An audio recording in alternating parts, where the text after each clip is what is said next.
뭐 이런 부분 발표를 들으셨는데 에이전트 AI도 우리 산업 현장에 아직 다 전파가 되기도 전에 또 피지컬 AI까지 나와가지고 정신 없으시죠?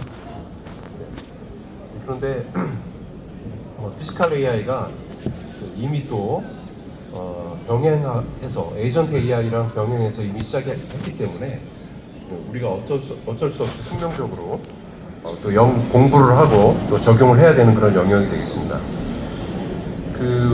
이미 피지컬 AI 관련해서는 글로벌하게 전쟁이 시작됐습니다. 바로 요 동네죠.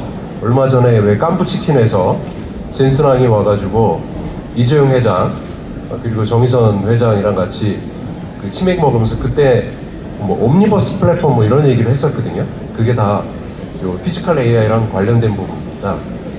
그래서 저희 캐대언에 있는 거기서 나왔던 사자 보이스를 빗대가지고 그분들의 회동을 부자 보이스라고 하더라고요. 그래서 부자 보이스에서 옴니버스 플랫폼 얘기하면서 피지컬 AI의 어떤 단초를 얘기했습니다. 그래서 그 당시 젠슨왕이 한국이 피지컬 AI의 가장 적당한 그런 나라고 한국이 피지컬 AI 핵심이라고 언급을 했습니다. 삼성이나 SK 등과 같은 국내 기업과 협력을 확대하고 관련한 CPU 확보를 논의를 했습니다. 그래서 가장 뜨거운 인공지능 트렌드가 이 피지컬 AI입니다.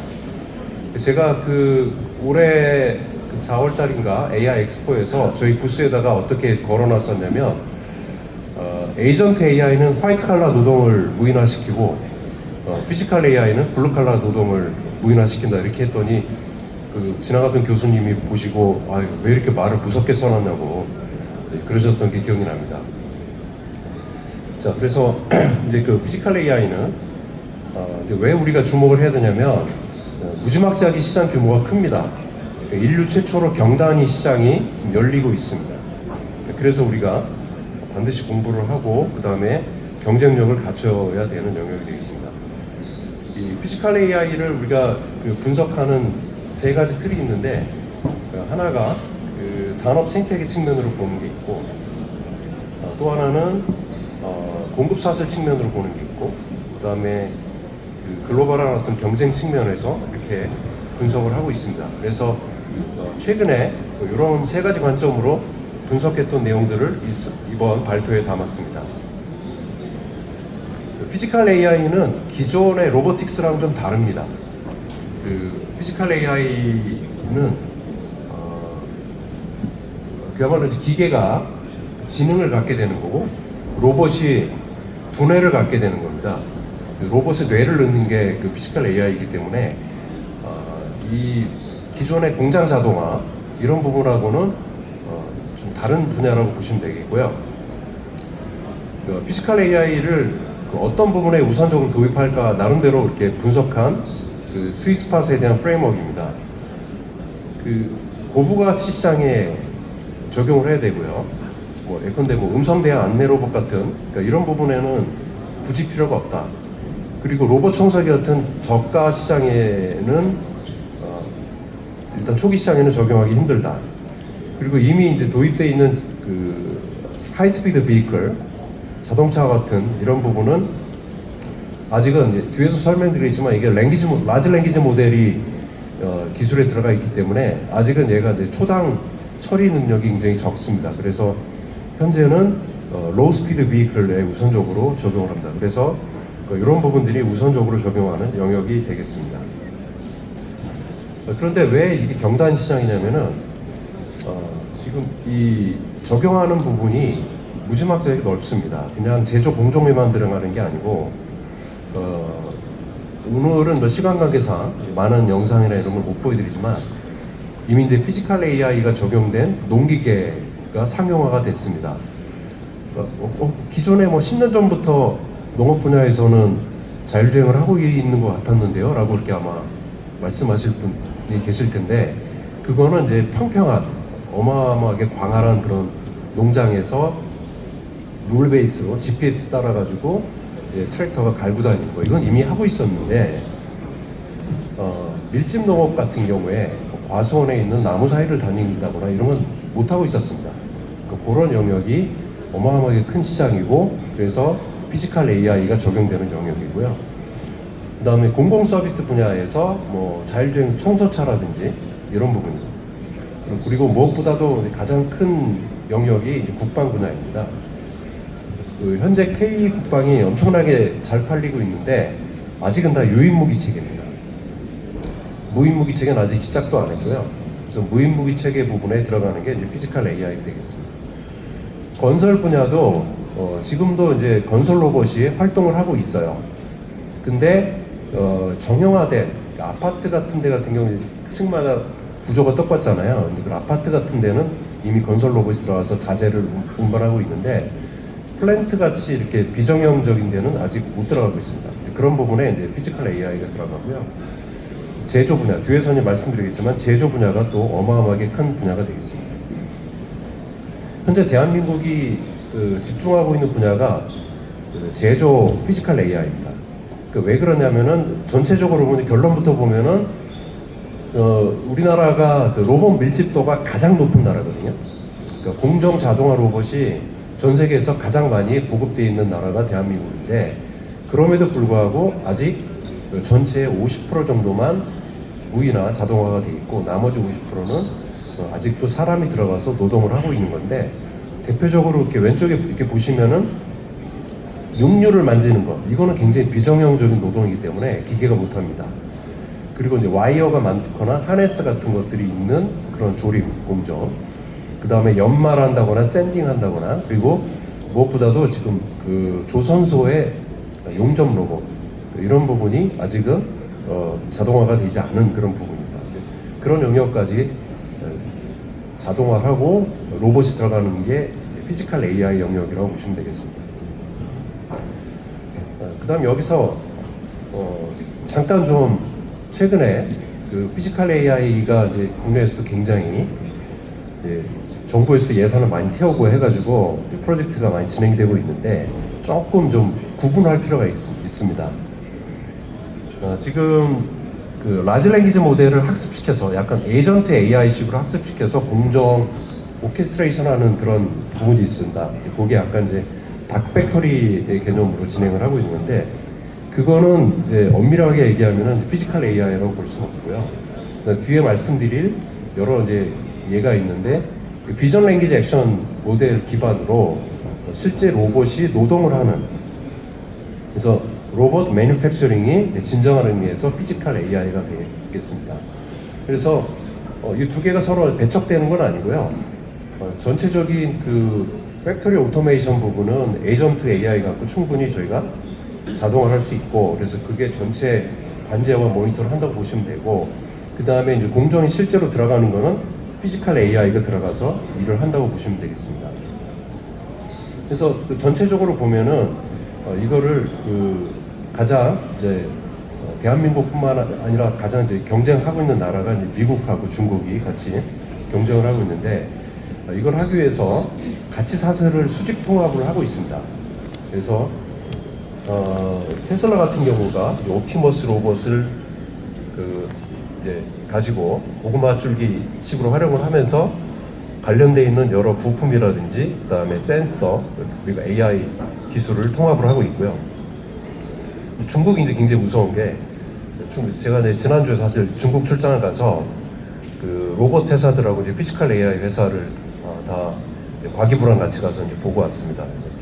그래서 진짜 이거 우리 대한민국에 주어진 골든 타임이 한 1년밖에 안 되겠구나, 이런 그 생각을 했는데, 그 셴젠에서는 로봇 하드웨어를 만들고, 그 다음에 상해 같은 경우에는 피지컬 AI 데이터 팩토리를 돌리고, 뭐 그런 식으로 해가지고 전체적으로 그 수직 통합이 되고 있는 모습을 보고 굉장히 공포감을 느끼고 왔습니다. 그래서 대한민국도 그 하드웨어 부분, 로봇 하드웨어 부분하고 반도체, AI 모델 이런 등등을 묶어서 해야 됩니다.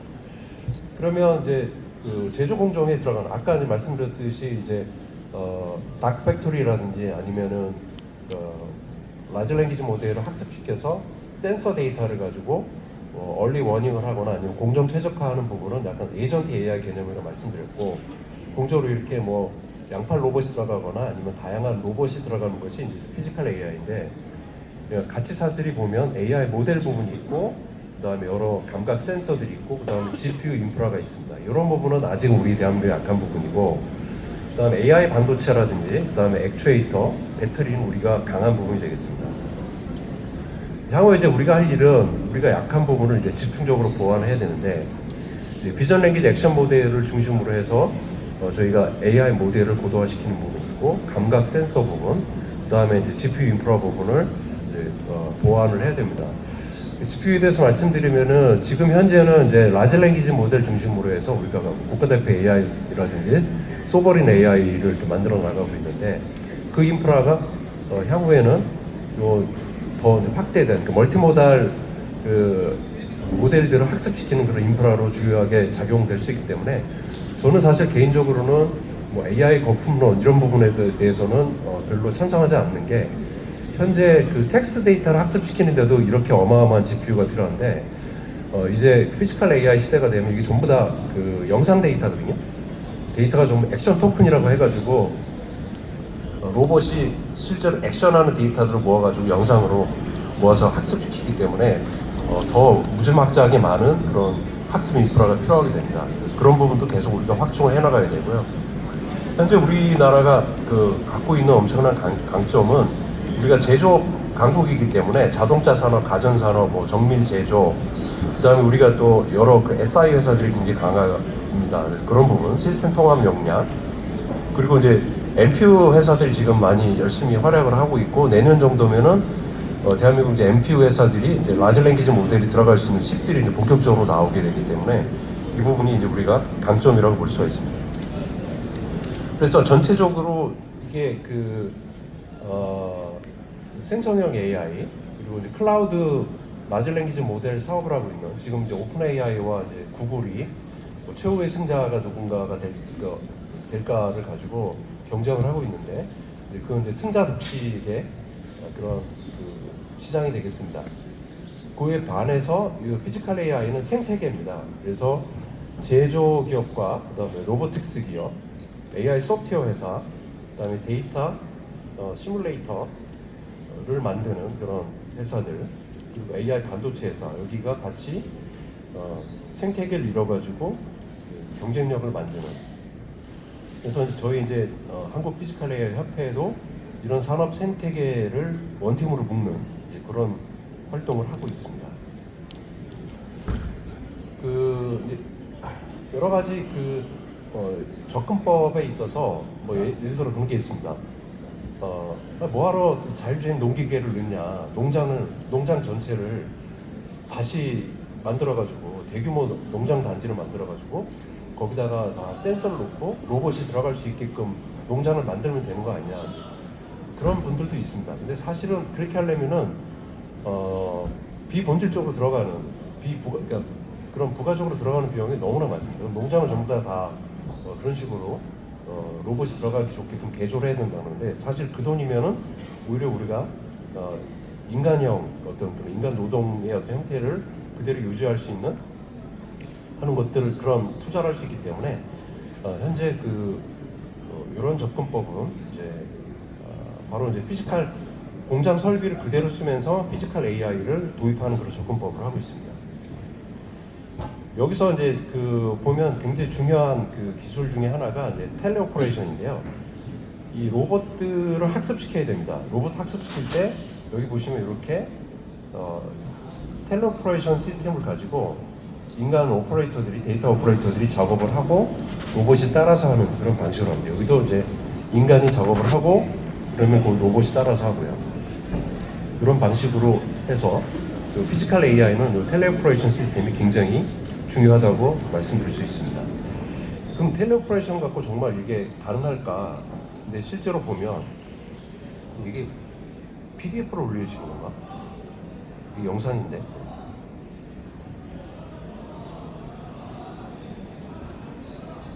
네. 그래서 여기 보시면 이게 수술 로봇인데요. 요 상처 꿰매는 거를 엄청나게 정교하게 잘 하고 있습니다. 그래서 텔레오퍼레이션이 수술도 가능한 정밀도를 갖고 있기 때문에 충분히 적용 가능하다 이렇게 말씀드릴 수 있습니다. 그래서 기존에 이제 보면 로보틱스에다가 저희가 그 여러 가지 자동화 소프트웨어를 이렇게 얻는 방식이고요. 그 다음에 이제 소프트웨어 드리븐 방식이 있는데 피지컬 AI는 소프트웨어를 중심으로 해서 아까 이제 비전 랭귀지 액션 모델 같은 AI 모델 중심으로 해가지고 그것으로부터 거기 하드웨어를 맞춰 나가는 오히려 거꾸로 그런 방식을 쓰고 있습니다. 그래서 이제 이런 기존의 이런 로봇들 같은 경우도 저희가 텔레오퍼레이션 방식으로 해서 평가를 해나가고 있고요. 그 다음에 여러 가지 이런 방식을 이제 쓰고 있습니다. 그래서 이제 궁극적으로는 피지컬 AI 시대는 소프트웨어가 하드웨어를 이끌어가는 그런 모습으로 하고 있고 실제로 이제 글로벌하게도 보면 하드웨어 중심에서 소프트웨어 중심으로 바뀌고 있습니다. 제가 지난주에 중국 회사를 갔을 때도 처음에 갔던 데가 이제 항저우에 있는 유니트리라고 하는 여러분들 잘 아시는 로봇이 막 격투기 하고 휴머노이드 로봇이 그리고 막 마라톤 뛰고 이제 그런 유니트리 로봇하고 그다음에 딥로보틱스라는 회사를 하는데 여기가 약간 하드웨어 중심의 회사입니다. 로봇을 먼저 만들고 로봇의 어떤 가성비를 중심으로 하는 회사였다면 그 다음에 이제 수저우에 있는 갤럭시아라는 회사하고 그 다음에 상해에 있는 에이지봇이라는 회사를 그 다음에 갔는데 여기는 이제 피지컬 AI 중심으로 그래서 비전 랭귀지 액션 모델을 고도화시켜 나가면서 그래서 소프트웨어에다가 하드웨어를 맞춰 나가는 방식으로 했는데 정말 차이가 어마어마합니다. 이게 로봇 하드웨어를 우선적으로 했던 회사들 같은 경우는 얘네들이 뭐 이렇게 격투기를 한다거나 뭐 그런 정도에 그쳤다면은 마지막에 봤던 에지봇 같은 데는 실제 제조 현장에서 조립 공정을 한다든지 옷을 갠다든지 하는 그런 인간과 유사한 노동을 할 수 있는 형태로 발전했는데 이제 에지봇은 2023년도에 만들어진 회사더라고요. 2년 반 만에 앞서서 한 10몇 년 됐던 로보틱스 회사들의 성과를 뒤집어 엎었습니다. 엄청나게 퍼포먼스를 냈기 때문에 그걸 봐도 야 이게 소프트웨어 중심으로 AI 모델 중심으로 가야 된다는 그런 생각을 하게 됐습니다. 그럼 이제 VLA가 뭐냐면은 비전 랭귀지 액션의 약자입니다. 그래서 요거는 이제 라지 랭귀지 모델의 친척입니다. 라지 랭귀지 모델이 가운데 있고 그거를 이제 앞에다가 비전을 붙이고 뒤에다가 액션을 붙일 건데 이제 작년 같은 경우만 해도 비전 랭귀지 모델하고 액션이 따로 떨어져 있었어요. 그러니까 라지 랭귀지 모델 앞에 이제 비전이 붙으면 그게 이제 비전 랭귀지 모델을 해가지고 지가 세상을 보면서 이게 뭐가 있는지 스크립트로 떨어뜨리는 게 이제 비전 랭귀지 모델이고 그 다음에 거기 이제 액션 토큰까지 붙이는 겁니다. 그래서 보고 LLM이 판단을 하고 그 다음에 액션 부분이 실제로 액션 토큰을 뱉어가지고 어떤 벨로시티하고 어떤 오메가 값으로 나갈지 매니플레이션을 어떻게 할지 또는 내비게이션 할 때 어떤 속도 어떤 각도로 움직일지를 하는 토큰까지 뱉어내는 게 비전 랭귀지 액션 모델인데요.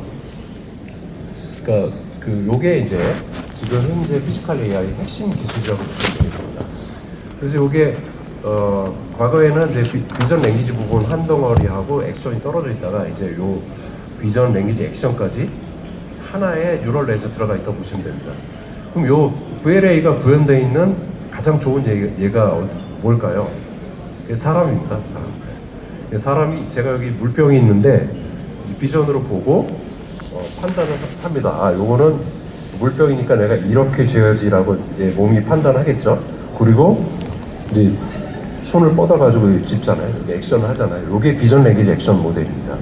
그래서 지금 선도적인 미국의 피겨 AI라든지 그런 회사들, 그 다음에 아까 중국은 에지봇 같은 회사가 전부 다 비전 랭귀지 액션 모델 기반으로 로봇을 만들고 있다 이렇게 보시면 되겠습니다.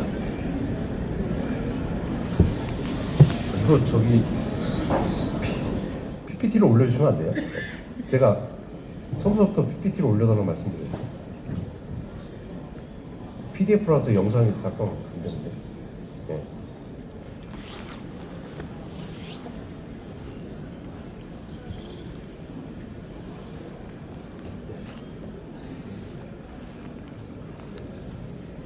아까 이게 그 실제 로봇 수술하는 거, 이게 텔레오퍼레이션으로 하는 거. 여기 계신 의사분이 이거 작동을 해가지고 얘가 텔레오퍼레이션으로 수술하는 장면이고요.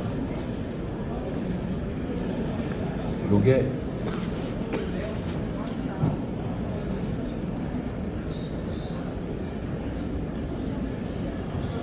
이 정도까지 굉장히 정교한 움직임을 지금 하기 시작을 했고요.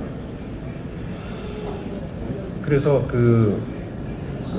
이제 우리가 이제 피지컬 AI에서 밀리지 않고, 그리고 이제 사실 저희 협회도 그렇고 지금 과기정통부의 목표도 피지컬 AI 분야에서는 우리가 그 세계 3대 강국이 아니라 1대 강국이 되는 게 목표입니다. 1대 강국이 되기 위해서는 두 가지의 배리어를 넘어야 되는데, 하나가 데이터입니다. 그 피지컬 VLA 기술의 핵심이 양질의 데이터 확보인데요. 이게 뭐라고 이제 보시면 되냐면은, 아까 비전 랭귀지 액션 모델이 구현된 가장 좋은 예가 사람이라고 그러잖아요. 근데 우리 사람이 태어날 때는 우리 호모사피엔스가 엄청나게 똑똑한 머리를 갖고 태어났는데, 갓난아기 때는 아무것도 못하잖아요. 갓난아기 때 아무것도 못하다가 그 아무것도 못하던 우리 사람이 뭐 어마어마한 피아노 연주, 세계적인 피아노 연주가가 되기도 하고, 또는 가장 뛰어난 그 조선소에 있는 용접공이 되기도 하고, 그게 전부 다 데이터거든요. 데이터가 계속 축적이 되면서 트라이얼 에러를 통해서 우리가 배웠기 때문에 그런 정교한 노동과 뭐 정교한 그런 동작을 할 수 있는 겁니다. 그래서 지금 이 피지컬 AI 분야에서는 가장 중요한 부분이 양질의 데이터를 확보하는 부분이고, 그게 이제 피지컬 AI 데이터 팩토리라는 거를 구축을 해서 만들어 나가야 되는 게 되겠습니다. 그 다음에 이제 이 부분을 이제 피지컬 AI는 온 디바이스로 구현이 되거든요.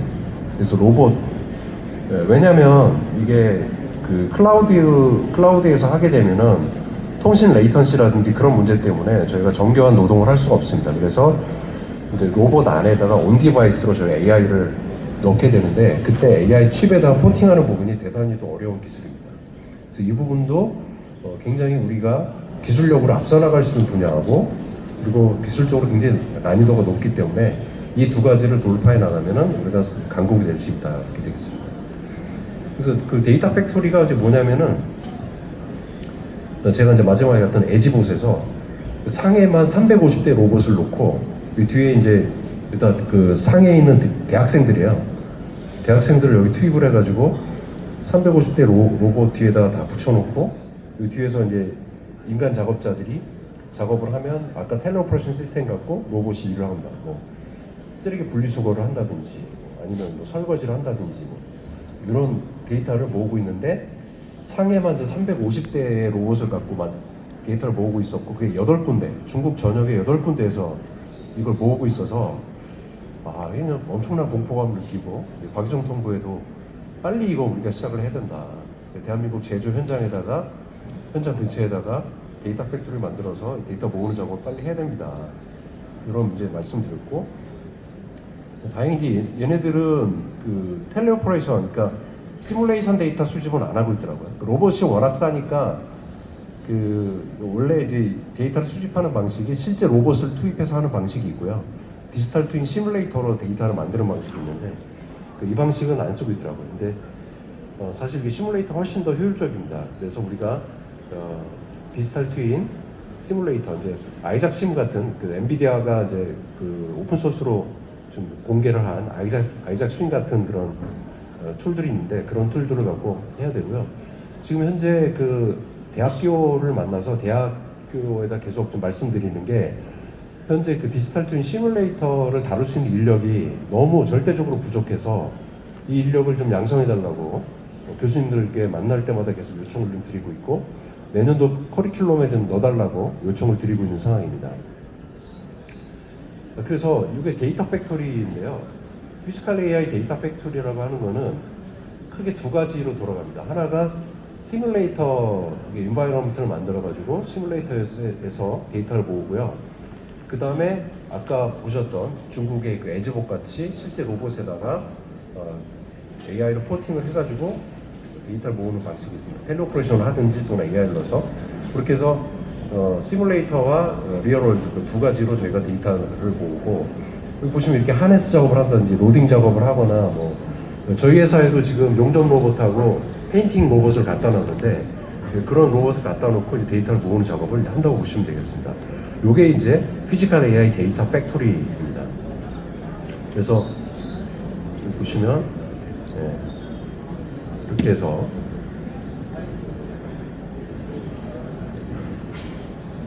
이런 노동들을 이제 시켜서,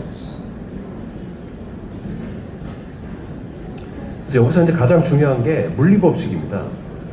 요 시뮬레이터를 만들 때도 물리법칙을 담는 과정이 가장 어렵고요. 3D 인바이러먼트를 만드는 그런 인력은 메타버스 학과 출신이라든지 또는 게임학과 출신 학생들이 어느 정도 잘 합니다. 그런데 지금 절대적으로 이제 부족한 부분이 요 피직 엔진들, 물리법칙을 구현하는 그런 인력들이 현재 굉장히 부족한 상황이라고 보시면 되고, 그래서 이 부분을 이제 본격적으로 저희가 육성을 해야 된다. 그래서 이제 궁극적으로는 이제 이런 것들이 다음 단계가 이제 RFM인데요.